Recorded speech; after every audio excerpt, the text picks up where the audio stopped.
Congratulation, Bangladesh ইসলামী ছাত্র শিবির অনেকটা ভয়ের জায়গা তৈরি হচ্ছে আস্তে আস্তে। জগন্নাথ বিশ্ববিদ্যালয় ছাত্র সংসদ যোগসু নির্বাচনে শিবিরের এত বড় বিজয়ের নেপথ্যে কি, রহস্যটা কি, কিভাবে শিবির জিতল এবং তারেক জিয়া শত চেষ্টা করার পরও ছাত্র দলের এত বড় পরাজয় কেন? অবশেষে যোগসু নির্বাচনের প্রায় ৩২ ঘন্টা পরে প্রকাশিত হলো এই নির্বাচনের ফলাফল। এই নির্বাচনে ভূমিধস বিজয় পেয়েছে ইসলামী ছাত্র শিবিরের নেতৃত্বাধীন অদম্য জবিয়ান ঐক্য। এখানে ভিপি, জিএস এবং এজিএস সহ ১৬টি পদের ভিতরে ১৫টি পদে জয়লাভ করেছে এই জবিয়ান ঐক্য। ওবায়দুল কাদের ইন্ডিয়া হসপিটালে লাইফ সাপোর্টে, দেখার কেউ নাই। মানুষের সাথে যদি ভালো ব্যবহার করতো, বাংলাদেশের মানুষকে যদি ভালোবাসতো, আজকে বাংলাদেশে থাকলে লক্ষ লক্ষ নেতা কর্মী তাকে দেখতে যাইতো। শেখ হাসিনা ইন্ডিয়ার মাটিতে আজ ইন্ডিয়ার দ্বারে দ্বারে ঘুরতেছে একটু আশ্রয়ের জন্য। ইন্ডিয়ার মানুষ নিজের স্বার্থ ছাড়া কিচ্ছু বোঝে না। শেখ হাসিনাকে এই কারণে ইন্ডিয়ার মানুষ আর দেখতে পারবে না, কারণ ভারতকে দেওয়ার মতো শেখ হাসিনার কাছে আর কিছুই নাই। ভারত এবং বিএনপি উভয় উগ্র ইসলামপন্থী জামাত ইসলামীকে দূরে রাখার বিষয়ে আগ্রহী। এর লক্ষ্য হল ভারত বাংলাদেশের সাথে ক্ষতিগ্রস্ত সম্পর্ক পুনর্গঠন করা এবং নিষিদ্ধ আওয়ামী লীগের রাজনৈতিক বৈধতা পুনঃপ্রতিষ্ঠার জন্য একটা সুযোগ সৃষ্টি করা। মানে আওয়ামী লীগকে আবার ফিরে আনার সুযোগ সৃষ্টি করার জন্য বিএনপির সাথে কাজ করবেন। আওয়ামী লীগকে যখন আমরা পতন ঘটিয়েছি, ভারত যখন দেখতে পাচ্ছে যে আওয়ামী লীগের আর কোনো ঠিকানা বাংলাদেশে নেই, তখন তারা বিএনপিকে ধরেছে এবং এই বিএনপির পাশাপাশি এই নির্বাচনকালীন সময় আমি দেখতে পাচ্ছি যে বিএনপির পরবর্তীতে অন্য যে সকল দলগুলো আছে সেই দলগুলো কিন্তু এই বিএনপির দালালি করছে, যা সোজা অক্ষরে বলতে গেলে কিন্তু আওয়ামী লীগেরই দালালি করছে, ভারতের দালালি করছে। বিএনপির ভারত প্রীতি আমেরিকা বুঝতে পেরেছে, তাই জামাতের আমিরের সাথে একের পর এক বৈঠক করছে আমেরিকার বিভিন্ন গোয়েন্দা সংস্থা থেকে শুরু করে বিভিন্ন সংস্থার লোকেরা। তাই বিএনপির এখন মাথা খারাপ হয়ে গিয়েছে। আমেরিকা দেখতে পেয়েছে যে ভারতের বিরুদ্ধে বাংলাদেশের সবচেয়ে শক্তিশালী দল হলো বাংলাদেশ জামাত ইসলামী, যাদেরকে কখনো ভারত কিনতে পারবে না। আর এই ভারতের সাথে প্রেম যখন আমেরিকার বেড়ে গিয়েছে, তখন আমেরিকা সিদ্ধান্ত নিয়েছে আগামীতে সরকার গঠন যদি জামাত করে, তাহলে ভারতের চোখে চোখ রেখে কথা বলতে পারবে একমাত্র বাংলাদেশ জামাত ইসলামী। জামাত ইসলাম ক্ষমতা আসবে কি আসবে না, ক্ষমতা যাওয়ার মালিক হচ্ছে আল্লাহ। আপনারা ক্ষমতা বলতেছেন বিএনপি চলে আসছে। গতকালকেও দেখি আমেরিকা থেকে বসে থেকে ঠিকানা উনি বলে দিলেন বিএনপি আসতেছে ক্ষমতা, তাহলে এখন জামাতের কি হবে? আর ভাই বিএনপি যদি ক্ষমতা আসে তাহলে ভোট টোট করার দরকার কি? দিয়ে দেন না, দিয়ে তো দিছে, 1.5 বছরে তো দিছেন, 1.5 বছরে তো দিয়ে দিলেন। আর জাতির সাথে তামাশা করে বলতেছি আপনাদেরকে বারবার, শেষ রক্তবিন্দু থাকা পর্যন্ত এই ভারতীয় আধিপত্যবাদের বিরুদ্ধে যুদ্ধ করে যাবো ইনশাল্লাহ। আর এই ন্যারেটিভ আর প্রথম আলো আর ডেইলি স্টারের এই ন্যারেটিভ আর ইনশাল্লাহ দেশে বাস্তবায়ন করতে দিব না। সেই জন্যই বলছি, দেখেন আপনাকে বলি, এই চ্যানেল আইতে আমি নিজে বন্ধ করে দিচ্ছি। কেন? যেটা থেকে সমাকে নিয়ে এসেছি। যেখানে ভারতের আধিপত্যবাদ নেবেন আমাদের কণ্ঠ বন্ধ করবেন, করতে পারবেন না ইনশাল্লাহ। আল্লাহ আপনাদের কান পর্যন্ত পৌঁছায় দেওয়ার ব্যবস্থা করবে। কি হয়েছে আপনাদের টিভি আমরা বর্জন করবো? যেখানে যেখানে ভারতের আধিপত্যবাদ দেখি আমি সেখানে সেখানে যা বন্ধ করে দিচ্ছি। মাওলানা আব্দুল হামিদ খান ভাসানী বলছিলেন, যে প্রজন্ম বুঝতে পারবে যে ভারত আমাদের জাত শত্রু, সেই প্রজন্মই হলো জাতির শ্রেষ্ঠ সন্তান। আমাদের আর বোঝার বাকি নাই, এই প্রজন্ম বুঝে গেছে যে ভারতই একমাত্র আমাদের জাত শত্রু। 15 মাস পরে এই ডাইনি হাসিনা মুখ খুলে কি বললেন? খুন খারাপি তো আমি করি নাই, এগুলা বাংলাদেশের বিভিন্ন নিরাপত্তা বাহিনী করেছে। কাকে বললেন? এখন সেনাবাহিনীকে বললেন, র্যাবকে বললেন, পুলিশকে বললেন, বিজেপিকে বললেন। এই খুনি এখন নিজে পালাইয়া বাংলাদেশে যারা তার আন্ডারে চাকরি করছে এখন তাদেরকে ফাঁসিয়ে দিচ্ছে। আজকে যারা চাকরি করছেন, নতুন যারা চাকরিতে জয়েন করছেন, তাদেরকে বলবো চামচামি করবেন না কোন সরকারের। আপনারা সরকারের গোলাম না, আপনারা জনগণের গোলাম। জনগণ আপনাদেরকে সবকিছু ভরণ পোষণের দায়িত্ব নিয়েছে। সরকার আপনাদেরকে কোনো ভরণ পোষণ, বেতন কোনো কিছু দেয় না। তাই যদি কোনো দলের গোলামি করেন, এইরকম হাসিনার মতো আরেক দল পালাবে, আবার আপনাদেরকে তারাই বিপদে ফেলে দিবে। আগামী নির্বাচন যদি সুষ্ঠুভাবে না হয়, সেই নির্বাচনে যদি বিএনপি ক্ষমতায় আসে, আমার প্রশ্ন আছে, আমার মনে প্রশ্ন জাগে, সেই সরকারের স্থায়িত্ব বিদেশি শক্তির চক্রান্তে কতদিন দীর্ঘায়িত হয়? আপনারা সকলেই জানেন যে যতগুলো নির্বাচন হয়েছে, বিশেষ করে 5ই আগস্টের পর সারা বাংলাদেশে বিশ্ববিদ্যালয়গুলোতে, সেই বিশ্ববিদ্যালয়গুলোর নির্বাচনে যে ফলাফলের সমীকরণ অনেকটা বদলে গেছে। আর আজকের যে নির্বাচনের রেজাল্ট বা গতকালকে যেটা হয়েছে, জগন্নাথ বিশ্ববিদ্যালয়ের দিক থেকে হিসাব করলে ঢাবির পরে জগন্নাথের স্থান। তো সেই জগন্নাথে বিশ্ববিদ্যালয়ের ভোটটা ঠিক তখনই হলো যখন জনাব তারেক রহমানও বাংলাদেশে আছেন। কিন্তু বাংলাদেশে এসে প্রথম পরাজয়ের স্বাদ বহন করলেন। আমার কাছে মনে হচ্ছে টেকনিক্যালি যে এখানেও ছাত্র দলের একটা বড় পরাজয় ঘটেছে। ধারাবাহিকভাবে ইসলামী ছাত্র শিবিরের যেই নেতাকর্মীরা আছেন, তারা বড় ধরনের একটা সারপ্রাইজ দিচ্ছে বাংলাদেশ জামাত ইসলামীকে। সারপ্রাইজটা এটা যে আমরা আমাদের কাজ করে দেখাই দিচ্ছি, আর এর পাশে একটা জনমত জরিপও কি তৈরি হয়ে যাচ্ছে যে আসলে আগামী জাতীয় নির্বাচনে জামাত ইসলাম একটা বড় ধরনের ফ্যাক্ট ক্রিয়েট করে ফেলবে। জগন্নাথ বিশ্ববিদ্যালয়ের কেন্দ্রীয় শিক্ষার্থী সংসদ অর্থাৎ যোগসুর নির্বাচনের ভোট গণনা শেষ হয়েছে। নানান নাটকীয়তা ছিল, নানান নাটকীয়তা। তো যাই হোক, সকল নাটকীয়তা শেষে 39টি কেন্দ্রের ফল বিশ্লেষণে আপনার শীর্ষ যে 3টি পদ আছে, বাকিগুলো থাকে লামসাম, তো শীর্ষ 3টি পদে ছাত্র শিবির সমর্থিত অদম্য জবিয়ান ঐক্য এই প্যানেলটা জয়লাভ করেছে। সহসভাপতি পদে মোহাম্মদ রিয়াজুল ইসলাম ছাত্র শিবির থেকে পেয়েছেন 5,564 ভোট। অপরদিকে AKM রাকিব তিনিও ভোট কম পাননি, তবে প্রায় 900 ভোট কম পেয়েছেন, অর্থাৎ তিনি পেয়েছেন 4,688। সাধারণ সম্পাদক পদে আব্দুল আলিম আরিফ ছাত্র শিবিরের তিনি পেয়েছেন 5,470টি ভোট। অপরদিকে ছাত্র দলের এখানে যিনি ছিলেন একজন মহিলা, আর বোঝা যাচ্ছে বাংলাদেশের রাজনীতিতে শেখ হাসিনা এবং বেগম খালেদা জিয়ার পরে অন্যান্য কোনো দলে বা অন্যান্য কোনো পদে মহিলারা আসলে শক্তভাবে একটা পুরুষকে বিট করতে পারে না, তাও ছাত্র দল বনাম ছাত্র শিবিরে তিনি ভোট পেয়েছেন ওই ছেলের অর্ধেকের চেয়েও অনেক কম, তিনি ভোট পেয়েছেন মাত্র 2203টি। এরপরের আরেকটা শীর্ষপদ হচ্ছে সহ সাধারণ সম্পাদক পদ, সেখানে ছাত্র শিবিরের মাসুদ রানা পেয়েছেন 5,002টি ভোট। আর ছাত্র দলের যিনি প্রার্থী ছিলেন BM আতিকুর তানজিল তিনি পেয়েছেন 3,944টি ভোট। জগন্নাথ বিশ্ববিদ্যালয়ের এই কি বলা হয় যে ছাত্র সংসদ, শিক্ষার্থী সংসদ এবং একটি হলের শিক্ষার্থী প্রতিনিধি নির্বাচনে ভোট হয়েছে, আর দিন শেষে এখানে বিশাল জয় আমরা দেখছি কি বলা হয় যে ছাত্র শিবিরের। তবে গণনার তথ্যে গরমিল দেখা যাওয়ার কারণে দীর্ঘ সময় এই ভোট গণনার কাজ বন্ধ থাকে, পরে গভীর রাতে আবার এই কাজ শুরু হয়। মোট ভোটার ছিল 16,645 জন, সেখানে 65% ভোট পড়েছে বলছে নির্বাচন কমিশন। আর আপনার দেখা গেছে যে রেজাল্ট হচ্ছে এটা। এখন এই রেজাল্টটা ধারাবাহিকভাবে যখন বিশ্ববিদ্যালয়গুলোতে ছাত্র শিবিরের একক আধিপত্য বা বিস্তার আমরা দেখছি জয়ের বেলায়, জাতীয় সংসদ নির্বাচনে কতটুকু পড়বে। তবে এই নির্বাচনটাকে আমি গুরুত্ব দিলাম এই কারণেই যে জনাব তারেক রহমান এই মুহূর্তে দেশে আছেন, আর দেশে থাকার পরে আমরা সারা বাংলাদেশে যতটা বিএনপির সমর্থন দেখছি, রাস্তাঘাটে অলিতে ফেসবুক সরকারি বেসরকারি সব দিকে যখন বিএনপির জয় জয়কার, তখন ঠিক তখনই ছাত্র শিবিরের এই জয় একটু ভিন্ন বার্তা দিচ্ছে। কারণ এই ইউনিভার্সিটিগুলো সারা বাংলাদেশে ছড়িয়ে ছিটিয়ে আছে, আর প্রত্যেকটা এলাকাটা পারসেপশন তৈরি হচ্ছে। আগামী নির্বাচনের ফলাফল কতটা বিএনপির পক্ষে যাবে, কি মনে করছেন কমেন্টে লিখুন। আসসালামু আলাইকুম। এই দুইটা বিষয় বিশ্লেষণ করা এবং বোঝা আগামী নির্বাচনের ফলাফল কি হবে এবং আগামী নির্বাচনে দেশ কোন দিকে যাচ্ছে তার জন্য অত্যন্ত জরুরি, ভেরি ভেরি ইম্পর্টেন্ট ডিসকাশন। দর্শক, আপনারা জানেন যে জগন্নাথ বিশ্ববিদ্যালয়ের শিবিরের ভূমিধস বিজয়, একমাত্র ছাত্রী হলের VPGS থেকে শুরু করে গুরুত্বপূর্ণ সবগুলোই শিবির জিতেছে। এর মানে নারীদের মধ্যে এখন জামাত শিবির হাইপ, কোথাও ছাত্রদল বিএনপির গুরুত্বপূর্ণ অবস্থান নেই, বরং ছাত্রদল বিএনপির সাথে যারা মিশে, বিএনপি ছাত্রদল একটা ভাইরাস, এই ভাইরাসের সাথে যারা মিশে তারা ভাইরাসে আক্রান্ত হয়, যেটা আমরা দেখেছি ছাত্র অধিকার পরিষদ নেতা রাকিবের ক্ষেত্রে, যে বিএনপির সাথে জোট করেছে যার ফলে পরাজিত হয়েছে, নইলে সে জিতু হতে পারতো, জাহাঙ্গীরনগরে জিতু হতে পারতো, জিততে পারতো, অথবা রাজশাহী বিশ্ববিদ্যালয়ের সালাউদ্দিন আম্মার হতে পারতো, জিততে পারতো। কিন্তু বিএনপির সাথে জোট করার ফলে আজকে তার পরাজয় হয়েছে। এটা গণ অধিকার পরিষদ নেতা ফারুক খুব সহজেই স্বীকার করেছেন। এটা একটা বিষয়।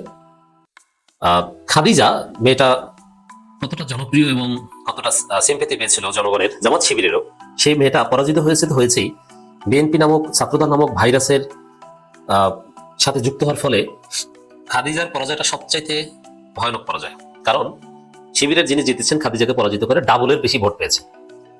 রাকিব তো মান সম্মান রেখেছেন যে না, অল্প ব্যবধানে হেরেছেন বা ফাইট করেছেন, কিন্তু খাদিজা ফাইটেই ছিলেন না। তা খাদিজার মতো মেয়ে, সংগ্রামী মেয়ে, ফেসিবাদের আমলে মারাত্মকভাবে নির্যাতিত একটা মেয়ে, পুরো বাংলাদেশ যার পক্ষে ছিল, সেই মেয়ে ভোট পায় না। এটা বিএনপি যদি ছাত্রীদের দল না হয়ে মেধাবীদের দল হতো, এটা নিয়ে আলাদা থিসিস টিম বসাতো যে তোমরা গবেষণা করো।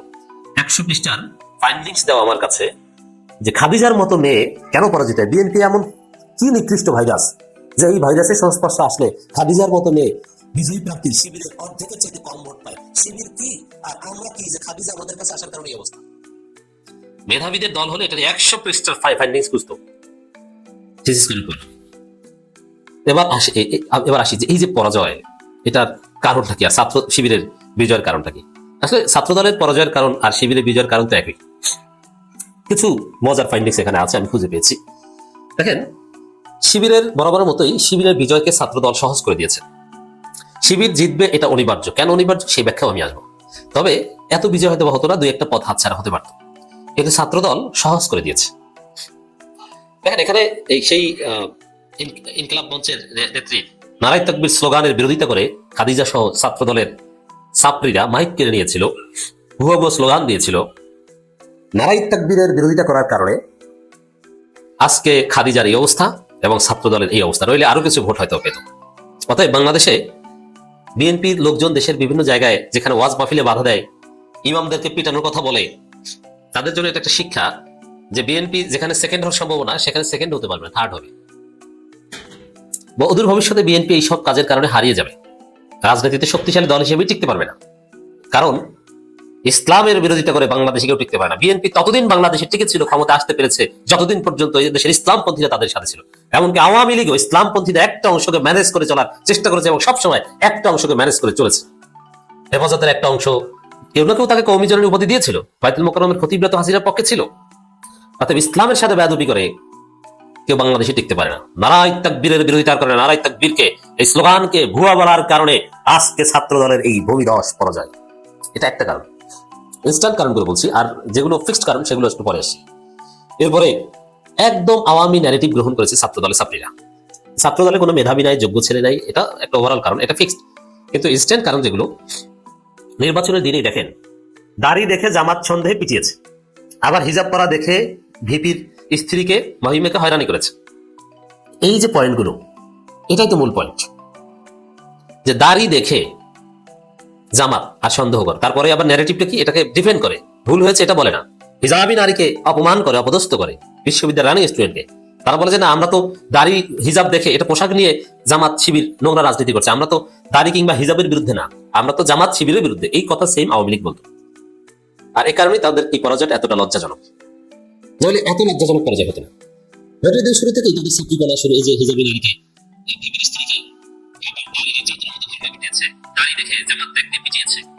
এগুলো তাদের ভোট আরো কমেছে। সারাদিন কিছু ভোট হয়তো বেশি পেত, সেই ভোটটা পায়নি। এবার কয়েকদিন আগে নারাই তাকবীরের ঘটনা আরো বেশি ব্যাকফুটে ঠেলে দিয়েছে। এটা হচ্ছে ইনস্ট্যান্ট বা সমসাময়িক কারণ। আর দীর্ঘমেয়াদী কারণ হচ্ছে যে ছাত্রদল বিএনপি জুলাইয়ের চেতনা ধারণ করে না, তারা জুলাইকে ভুলিয়ে দিতে চায়। তারা হাদি বিরোধী, উসমান হাদি বিরোধী, তারা পুরোপুরি ভারতের ন্যারেটিভ গ্রহণ করেছে। তারা শিবিরকে গুপ্ত বলে, তারা শিবিরকে মুনাফেক বলে, শিবিরকে রাজাকার স্বাধীনতা বিরোধী বলে। এই যে আওয়ামী লীগের ভারতের বস্তা বস্তা ন্যারেটিভ দিয়ে রাজনীতি করার চেষ্টা করছে, এটা হচ্ছে ছাত্রদলের অনিবার্য পরাজয়ের কারণ। এগুলো ইনস্ট্যান্ট না, এগুলো ছাত্রদল ফিক্সড করে। আর কোনো যোগ্য লোক কোনো ছাত্রদল করে না, এই জন্য প্রার্থী দিতে পারে না, প্রার্থী ভাড়া আনতে হয়। ভাড়া আনে না, যা করেন কিছু করার নেই, আপনি পরাজিত হবেনই, কারণ আপনি ভারতের ন্যারেটিভে রাজনীতি করছেন, যেটা নতুন বাংলাদেশে চলবে না। বিএনপি যদি আগামী নির্বাচনের আগে এই রাজাকার বলো, অমুক তমুক বলে এগুলো থেকে ফিরে না আসতে পারে, তাহলে ছাত্র সংসদ নির্বাচনের মতোই জাতীয় নির্বাচনের ফল হবে। পরাজয়ের কারণগুলো আশা করি আপনারা বুঝতে পারছেন। আর শিবিরের এই বিজয় জুলাই বিপ্লবের বিজয়, শিবিরের এই বিজয় নারাই তাকবীরের বিজয়, শিবিরের এই বিজয় আল্লাহু আকবারের বিজয়। শিবিরের এই বিজয় দীর্ঘমেয়াদে যদি বলি, শিবির মাসেস পাওয়ারের রাজনীতি করে না, শিবির সৃজনশীলতার রাজনীতি করে, শিবির শিক্ষার্থীদের পালস বুঝে রাজনীতি করে, শিবির ওয়েলফেয়ার পলিটিক্স করে।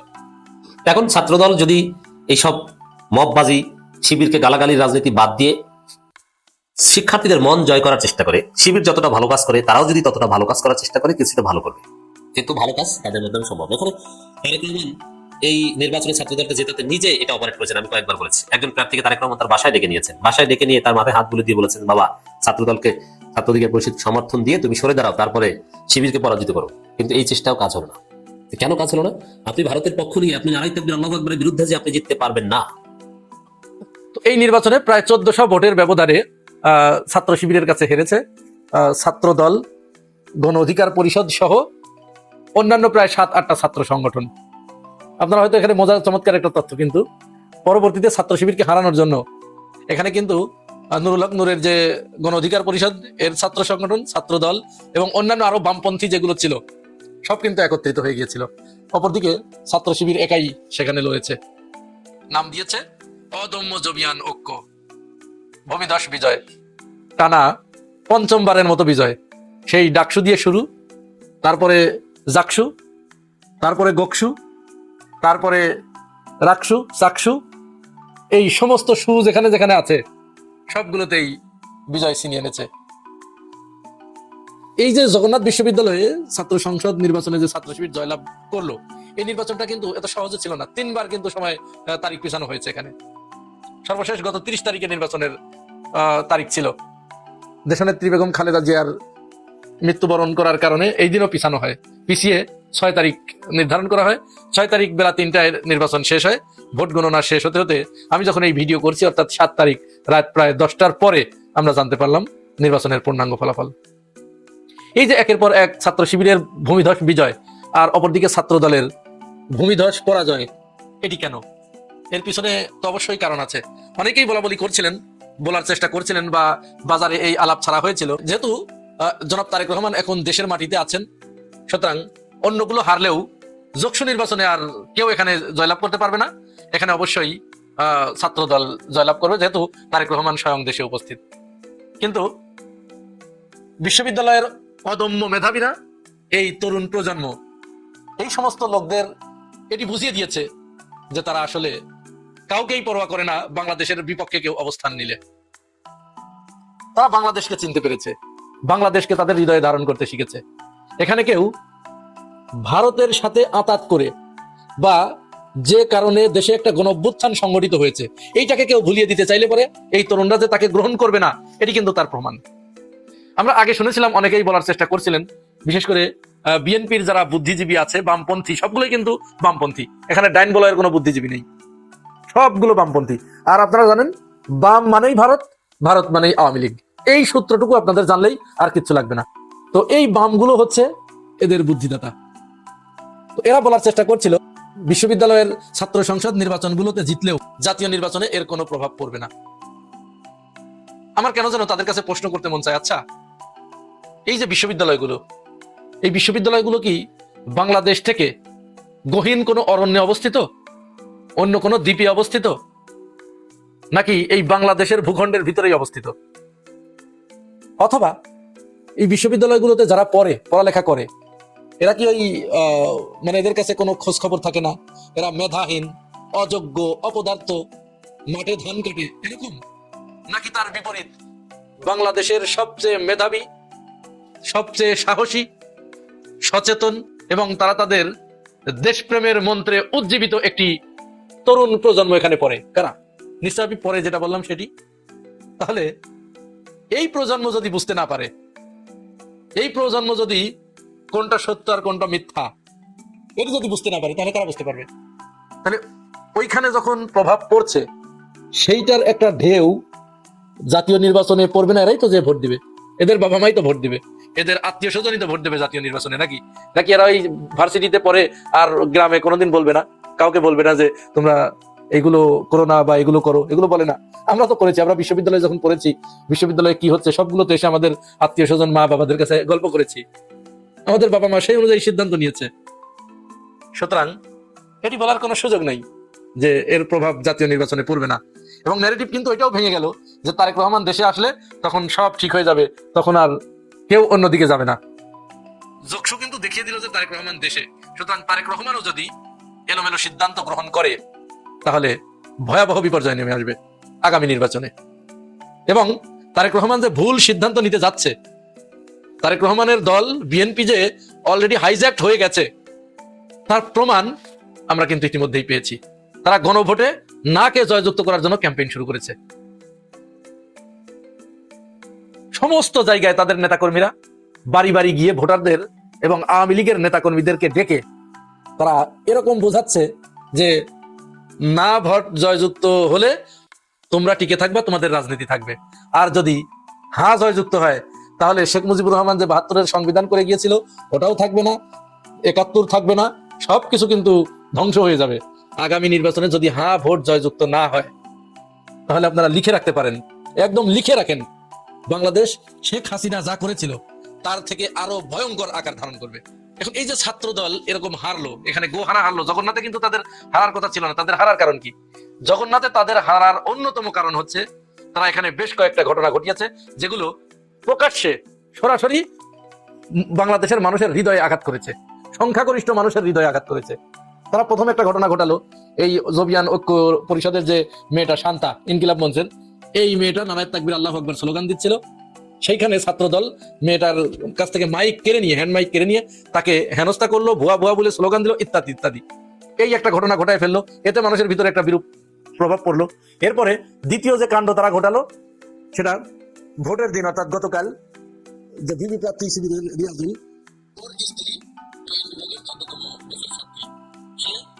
ক্যাম্পাসের বাইরে রিয়াজুলের জন্য ক্যাম্পেইন করছিল, সেখানে হিজাব পরার কারণে ছাত্র দলের ছেলেপেলে মব সৃষ্টি করে মেয়েটাকে হেনস্থা করে হিজাব ধরে টানাটানি করে মারতে উদ্যত হয়ে পরে মেয়েটাকে পুলিশে সোপর্দ করে। মেয়েটা আইডি কার্ড দেখিয়েছে, তারপরেও তাকে ছাড়ে নাই, পুলিশে ধরিয়ে দিয়েছে। এরপরে কি হয়েছে, নির্বাচনের 2-3 দিন আগে থেকে জগন্নাথ বিশ্ববিদ্যালয়ের আশেপাশে দিয়ে দাড়ি টুপি পরা মানুষ ওই পথ দিয়ে গেলেই তাদেরকে হেনস্থা করা হয়েছে জামাত শিবির বলে। আর সর্বশেষ ওই যে রিয়াজুলের স্ত্রীকে যখন হেনস্থা করছিল, একজন পুলিশ সদস্য যখন সেখানে এগিয়ে গেল মেয়েটিকে বাঁচানোর জন্য, ছাত্র দলের নেতাকর্মীরা পুলিশ সদস্যের উপরে যে মব সৃষ্টি করেছে, যে মব ক্রিয়েট করেছে, এটাতেই ব্যবধান তৈরি করে দিয়েছে যে না, এদেরকে রাখা যায় না। কারণ এই যে ছাত্রদল মব করছে, 5 আগস্টের পরবর্তী সময় যতগুলো মব হয়েছে সব কিন্তু ছাত্রদলের সৃষ্টি এবং যুব দলের সৃষ্টি। নিজেরা মব সৃষ্টি করে প্রায় 207 জন লোক তারা মারা গেছে, নিজেদের দলের লোক। সুতরাং আমরা বিএনপিকে সমালোচনা করতে চাই না। বিএনপি ভালো পথে আসুক, আগামী নির্বাচনে মানুষকে তাদের ভালো আচার আচরণ দিয়ে তারা বাংলাদেশ পন্থী এটি দেখিয়ে মানুষের কাছ থেকে ভোট নিয়ে তারা ক্ষমতা গ্রহণ করুক, তারা 5 বছর রাষ্ট্র পরিচালনা করুক, সবাইকে সাথে করে নিয়ে। প্রধান কর্ণধার তিনি বাংলাদেশে পা রাখার পর রাজনীতির পরিবর্তন বা একটা পট পরিবর্তন বলতে পারি, বা সিনারির যে পরিবর্তনটা আমরা দেখলাম, এই সেটার কিছু ভালো এবং কি বলবো কাঙ্ক্ষিত কিছু বিষয় আমাদের নজরে এসছে। আমরা দেখেছি ঢাকা বিশ্ববিদ্যালয় ছাত্র শিবির আবিদ মায়াদ্বীপ পরাজিত করেছিল 3 গুণ ভোট বেশি পেয়ে। শিবির বিজয় পেয়েছিল ছাত্রদলের বিরুদ্ধে প্রায় 3 গুণ বেশি ভোট পেয়ে। জাহাঙ্গীরনগর বিশ্ববিদ্যালয় ছাত্রদল কোনো প্যানেল বিজয় পায়নি, কিন্তু সেখানে আমরা দেখলাম জিতু নামে স্বতন্ত্র প্রার্থী বিজয় লাভ করেছে। সেখানে বিবি শিবির হারালেও বাকিগুলো শিবির পেয়েছে। চট্টগ্রাম বিশ্ববিদ্যালয়ের ক্ষেত্রে আমরা দেখলাম যে এজিএস মেবি বা এরকম একটি পদ পেয়েছে ছাত্রদল, বাকিগুলো শিবিরের পক্ষে। রাজশাহী সেখানে আমরা দেখলাম শিবিরই বিজয় লাভ করেছে, ছাত্রদল তেমন কিছুই পায়নি, কিন্তু আম্মার নামে একজন স্বতন্ত্র প্রার্থী বা জুলাইয়ের বিপ্লবী হিসাবে সেখানে বিজয় লাভ করেছে। তার মানে বাংলাদেশের বিশ্ববিদ্যালয়গুলো যদি একটু বিশ্লেষণ করি, আমরা দেখবো যে সেখানে ছাত্রদলের ভরাডুবি হয়েছে সবখানে। কিন্তু জগন্নাথ বিশ্ববিদ্যালয়, যেটা ঢাকা বিশ্ববিদ্যালয়ের পর ঢাকার সবচেয়ে গুরুত্বপূর্ণ বিশ্ববিদ্যালয়, সেখানে যে বিষয়টি আমাদের নজরে এসেছে যে ছাত্রদলের একটা সর্বোচ্চ চেষ্টা ছিল যে এখান থেকে তারা বিজয় ছিনিয়ে আনবে। আমাদের খুব ঘনিষ্ঠ মানুষ ছাত্রদলের প্রেসিডেন্ট রাকিব নাসির বা কেন্দ্রীয় ছাত্রদলের সকল নেতারা সকাল থেকে সেখানে উপস্থিত ছিলেন। যে কোনো ভাবে তারা চেয়েছিলেন তারেক রহমানকে একটা সারপ্রাইজ দেবেন, একটা বিজয়ের সংবাদ দেবেন। ছাত্রদল সব রকম চেষ্টা করেছে, শেষ পর্যন্ত ছাত্রদল পরাজয়ের দিকে এগিয়ে যাচ্ছে বলে এখন পর্যন্ত জানা যাচ্ছে। খবরে যদি কোনো চমক বা নতুন কোনো সারপ্রাইজ না আসে, তাহলে বলতে পারি শিবির বিজয় লাভ করতে যাচ্ছে। এখন যদি আমরা বিশ্লেষণ করি শিবিরের এই উত্থান আর ছাত্রদলের পতন, এটা নিয়ে অনেক কথা বলেছি, কিন্তু আজকে নতুন করে কিছু তথ্য আপনাদের দেওয়া খুব জরুরি। আপনারা তো শুনতে পাচ্ছেন, তাই তো? এখন বিষয়টা তৈরি হলো যে তারেক রহমান বিহীন বাংলাদেশ আর তারেক রহমান আসার পর বাংলাদেশের দৃশ্যপটে কি পরিবর্তন এসছে। আমরা দেখলাম তারেক রহমান বাংলাদেশে পা রাখার পর সবচেয়ে বেশি চাপে আছে বিএনপি, বিএনপি তো না, জামায়াত। তার প্রধান কারণ হলো এতদিন জামাত ধরে নিয়েছিল তারা ক্ষমতায় আসতে পারে। জামাতের মুখ থেকে এই কথাগুলো আমরা প্রায় শুনতাম, মানে সিনিয়র নেতারা না বললেও তাদের বিভিন্ন পর্যায়ের নেতারা বলতেন। যখন তারেক রহমান আসলেন, 300 ফিটে বিশাল মানুষের সমাগম হলো। বাংলাদেশের জীবন্ত বাংলাদেশের কিংবদন্তি আপসীর নেত্রী খালেদা জিয়ার মৃত্যুর পর পুরো ঢাকা যখন কেঁদেছে, শোকে আচ্ছন্ন হয়েছে, লক্ষ লক্ষ মানুষ যখন উপস্থিত হয়েছিল তার জানাজায়, তখন বিএনপি তার প্রাণ খুঁজে পেয়েছে।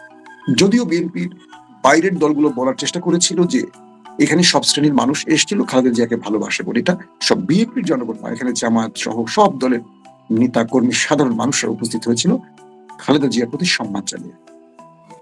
তারেক রহমান আসার পর সবচেয়ে বেশি প্রভাবটা পড়েছে প্রশাসনের মধ্যে। আমরা তারেক রহমান আসার আগ পর্যন্ত প্রশাসনের মধ্যে দেখেছি একটা নিরপেক্ষ ব্যাপার তৈরি করার চেষ্টা করেছে, কিন্তু নিরপেক্ষ নন, কিন্তু নিরপেক্ষ হওয়ার একটা ভান করেছে বা চেষ্টা করেছে। তারেক রহমান আসার পর আমরা দেখছি এনএসআই প্রধান, বিভিন্ন বিভাগের বড় বড় দায়িত্বশীল ব্যক্তিরা প্রকাশ্যে গোপনে তারেক রহমানের সাথে যোগাযোগের চেষ্টা করছেন। তারা ধরে নিয়েছেন আগামীতে প্রধানমন্ত্রী হচ্ছেন তারেক রহমান, ক্ষমতা বসছে বিএনপি। সেই হিসেবে প্রত্যেকে তাদের চেয়ারটাকে মজবুত করতে বা নিজের চেয়ারটাকে কনফার্ম করতে দাবিদারি শুরু করছেন, এবং অভিযোগ করছে কে জামায়াত। আজকে দেখলাম আব্দুল্লাহ মোহাম্মদ তাহির স্পষ্ট এই বক্তব্যগুলো দিয়েছেন তারেক রহমানের প্রোটোকল নিয়ে। তার মানে হলো লেভেল প্লেইং ফিল্ড বিষয়ে জামাত সন্দেহ প্রকাশ করতে তারেক রহমান দেশে আসার পর থেকে। অনেকে বলবেন যে জগন্নাথের সাথে এই ইস্যুটা কি আছে, আমি সেখানে যাব। বাংলাদেশের সবচেয়ে জঘন্য যে প্র্যাকটিস, সেটা হলো প্রত্যেকটি নিরপেক্ষ ব্যক্তি দলবাজ। বিশ্ববিদ্যালয়ের ভিসি, শিক্ষক, আমলা, পুলিশ, র্যাব, আমাদের নিরাপত্তা বাহিনী যারা রাষ্ট্রীয়ভাবে নিরপেক্ষ থাকা উচিত, এরা প্রত্যেকেই দলবাদ। এদের প্রকৃত দল আমরা কেউ জানি না, কিন্তু এরা সবসময় যে দলটি ক্ষমতায় আসে বা ক্ষমতায় থাকে তাদেরকে খুশি করে তারা তাদের পকেট ভরতে চান, বড় চেয়ার পেতে চান, এবং যখনই সেই দলটি ক্ষমতাহীন হয়ে যায় রাতারাতি তারাও তাদের চরিত্র পরিবর্তন করে ফেলেন। আওয়ামী লীগ আমলে যাদেরকে আমরা চিনতাম একদম ফ্যাসিস্টদের দোসর হিসেবে, আমরা কি দেখলাম যে আওয়ামী লীগ পালিয়ে যাওয়ার পর এরা বিএনপির যেই পর্যায়ের ব্যক্তিরা বিভিন্ন গুরুত্বপূর্ণ পদে বসে, সেটা সচিব, পুলিশ বা যে যেখানে বসে, গোপনে তাদেরকে মোটা অঙ্কের টাকা দিয়ে তারা তাদের চাকরি বহাল রেখেছে, চেয়ারকে বহাল রেখেছে। যেহেতু এই দলগুলোর মূল টার্গেট থাকে রাজনীতির নামে টাকা আয় করা, তো ক্ষমতা থাকুক আর না থাকুক, যে যখন সুযোগ পায় তারা এভাবে অন্যকে সুযোগ দিয়ে টাকাগুলো গোপনে পকেটে ঢোকায়। প্রফেসর ইউনূসের এই 16 মাসের সরকারে বলা যায় শেখ হাসিনার চেয়ে বেশি দুর্নীতি হয়েছে কেবল এই তদবির বাণিজ্যের ক্ষেত্রে। এখন যেহেতু তারেক রহমান এসছেন, তিনি একটা নতুন বাংলাদেশ কল্পনা করছেন এবং সেই নতুন বাংলাদেশের তার যে পরিকল্পনা, সেই পরিকল্পনা কাজ করছেন। কিন্তু আমরা দেখতে পাচ্ছি যে বিএনপিকে খুশি করার জন্য কেউ পায়ে চুমু দিচ্ছেন তারেক রহমানের, কেউ কলমবস্তি করছেন, কেউ প্রকাশ্যে, কেউ গোপনে যোগাযোগ করছেন। এই যে প্র্যাকটিসটা, এটা বাংলাদেশকে আবারও আরেকটা ভুল প্র্যাকটিসের দিকে বা আরেকটা ফ্যাসিজমের দিকে নিতে পারে, এরকম আশঙ্কা করছেন রাষ্ট্রবিজ্ঞানীরা। প্রতিদিনই আমাদের টক শোতে আলোচনা হয়, তারা বলছেন যে এটা হওয়া উচিত না, কিন্তু এটা হচ্ছে, এটাই হবে। এখন বিষয়টা হলো যে এই দেশে রাজনৈতিক দলবাজদের যে এই সুবিধাটা রাজনীতিবিদরা দিয়ে তারা পকেট ভারী করছে, এটা বাংলাদেশকে বিগত শেখ হাসিনার আমলে সর্বাধিক কি বলবো জনগণের কাছে এই দলটাকে বা হাসিনাকে বিতর্কিত করেছে। বিএনপি কি সেই পথে হাঁটবে, এটা পরের কথা। কিন্তু আমরা যদি প্রধান নির্বাচন কমিশনের গলায় জুতার মালা, জুতার বাড়ি, থাপ্পড় দেখি, আমরা যদি দেখি বিচারপতিরা কিভাবে এক নোটিশে রাতের অন্ধকারে দেশ ছেড়ে পালিয়ে গেছেন, ক্যান্টনমেন্টে আশ্রয় নিয়েছেন, যদি পুলিশের ব্যক্তিদের দেখি কাপড় খুলে সাইঙ্গাপুরে তারা সেনাবাহিনীর ক্যান্টনমেন্টে আশ্রয় নিয়েছেন, এই দৃশ্যগুলো যদি কেউ মনে রাখেন, তারা কেউ আর কোনো দলবাজ হবেন না, প্রত্যেক হবেন দেশের জন্য। কিন্তু আফসোস, এই দেশের মানুষ শেখে না, এই দেশের মানুষ এগুলো মনে রাখে না। 16 মাসের মধ্যে মানুষগুলো সব ভুলে গেছে, তারা এখন সব রাজনৈতিক দলের আশ্রয় চলে গেছেন, আর রাজনৈতিক দল বাড়তির সুবিধার জন্য তাদেরকে আবারও সাহায্য করছেন বা আশ্রয় দিচ্ছেন। আবারও বিএনপি বিপদে পড়বে এদের কারণে। এরা বিএনপির নাম করে টাকা ঢুকাবে এবং দেশ ছেড়ে পালাবে। ব্যাস, আসেন এবার জগন্নাথ বিশ্ববিদ্যালয়ের হিস্ট্রিতে যাই। এখন পর্যন্ত যে খবর পেলাম, রিয়াজুল ইসলাম ছাত্র শিবিরের ভিপি প্রার্থী আর ছাত্র দলের যিনি আছেন AKM রাকিব, দুজন হাড্ডাহাড্ডি লড়াই করছেন এবং ব্যবধান 300-400-র মধ্যে করেই, তাদের মধ্যে কখনো 50, 60, 70, 100 উদ্দেশ্য করে এটা একটু ব্যবধান বাড়ছে, আবার কাছাকাছি আসবে। এই লড়াইটা এখন অব্যাহত আছে। প্রশ্ন হলো, এতগুলো জায়গায় মানে বাংলাদেশের প্রত্যেকটা বিশ্ববিদ্যালয় যখন শিবির বিজয় হলো, ছাত্রদল ধারে কাছে আসতে পারলো না। জগন্নাথের ছাত্রদলের এই ফাইটটা মানে শিবিরকে টেনশনে ফেলে দিল কেন? প্রধান কারণ হলো যে প্রার্থী আছে AKM রাকিব, তিনি ছাত্রদলের নেতা নন, তিনি হলেন নুরুল হকের ছাত্র অধিকার আন্দোলনের একজন নেতা। তাহলে প্রশ্ন করবেন যে ছাত্র দলের কোন নেতা কি এই নির্বাচনে ভিপি পদে দাঁড়ায়নি? না, ছাত্র দলের নিজস্ব যিনি নেতা ছিলেন মানে বিশ্ববিদ্যালয়ের প্রধান মানে সভাপতি বা সেক্রেটারি, তাদের ছাত্রত্বের বয়স শেষ হয়ে গেছে আরো 1-1.5 যুগ আগে, বছর না 1.5 যুগ আগে ধরে শেষ।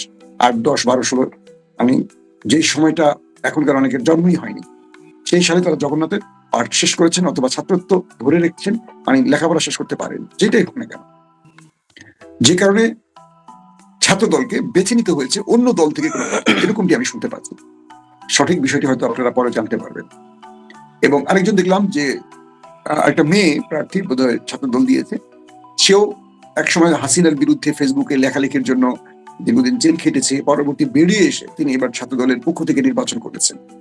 সেই মেয়েটিও পরাজিত হয়েছে বলে শোনা যাচ্ছে। এবং